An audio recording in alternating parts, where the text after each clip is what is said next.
Ibu bapak, saudara-saudari, adik-adik yang saya kasihi dalam Tuhan, marilah kita merenungkan Injil pada hari ini yang diambil dari Injil Matius bab 15 ayat 29 sampai dengan ayat 37. Marilah kita berdoa dalam nama Bapa dan Putra dan Roh Kudus.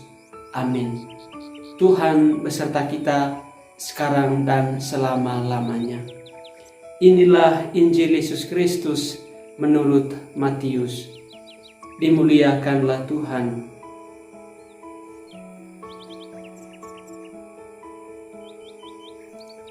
Pada suatu ketika, Yesus menyusur pantai Danau Galilea dan naik ke atas bukit lalu duduk di situ. Kemudian orang banyak berbondong-bondong datang kepadanya, membawa orang lumpuh, orang timpang, orang buta, orang bisu, dan banyak lagi yang lain. Lalu meletakkan mereka pada kaki Yesus, dan Ia menyembuhkan mereka semuanya. Maka takjublah orang banyak itu melihat orang bisu berkata-kata, orang timpang sembuh, orang lumpuh berjalan, orang buta melihat, dan mereka memuliakan Allah Israel. Lalu Yesus memanggil murid-muridnya dan berkata, hatiku tergerak oleh belas kasihan kepada orang banyak itu.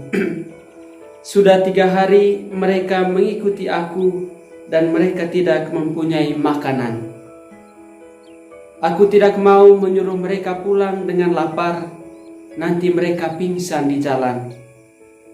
Kata murid-muridnya kepadanya, bagaimana di tempat sunyi ini kita mendapat roti untuk mengenyangkan orang banyak yang begitu besar jumlahnya? Kata Yesus kepada mereka, berapa roti ada padamu? 7, jawab mereka, dan ada lagi beberapa ikan kecil. Lalu Yesus menyuruh orang banyak itu duduk di tanah. Sesudah itu, Ia mengambil ke-7 roti dan ikan-ikan itu, mengucap syukur, memecah-mecahkannya, dan memberikannya kepada murid-muridnya. Lalu murid-muridnya memberikannya pula kepada orang banyak. Dan mereka semuanya makan sampai kenyang. Kemudian orang mengumpulkan potongan-potongan roti yang sisa 7 bakul penuh. Demikianlah Injil Tuhan. Terpujilah Kristus. Ibu bapak, saudara-saudari yang saya kasihi dalam Tuhan, kini kita sudah memasuki masa Advent, masa di mana kita menantikan Sang Juru Selamat kita. Allah yang kita nantikan adalah Allah yang Maha Penyayang, Maha Pengasih, yang mencintai kita.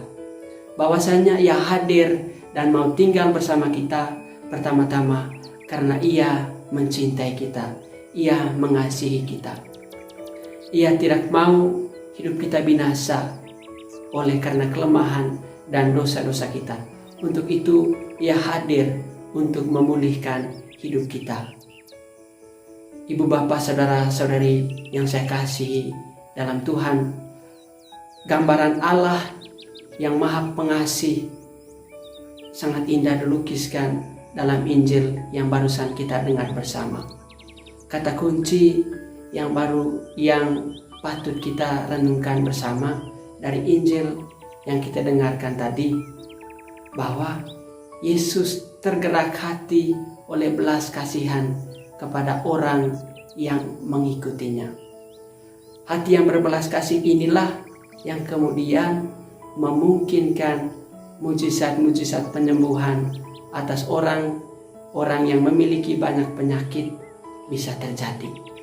Bahwa orang lumpuh bisa berjalan, orang buta bisa melihat, orang bisu dapat melihat, dan segala penyakit lainnya disembuhkan pertama-tama karena hati yang berbelas kasih dari Allah sendiri.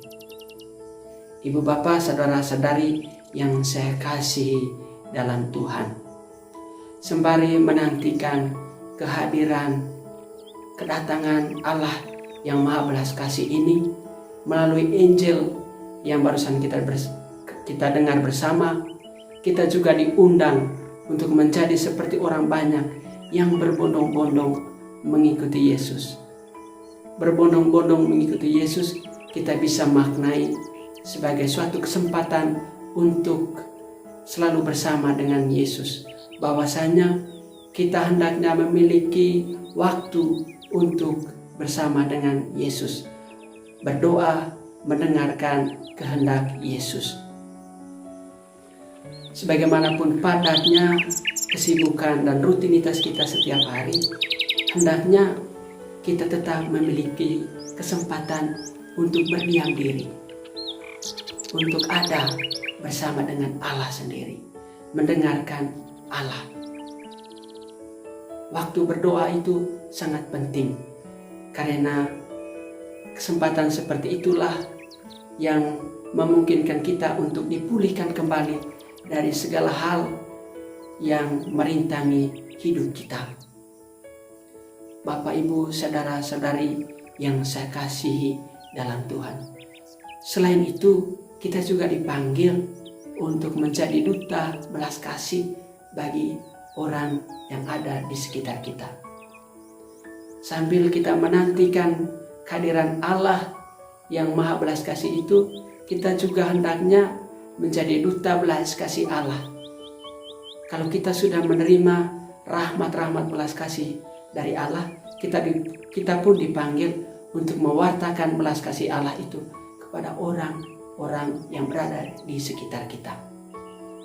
Memiliki hati peka dengan keadaan orang-orang yang berada di sekitar kita.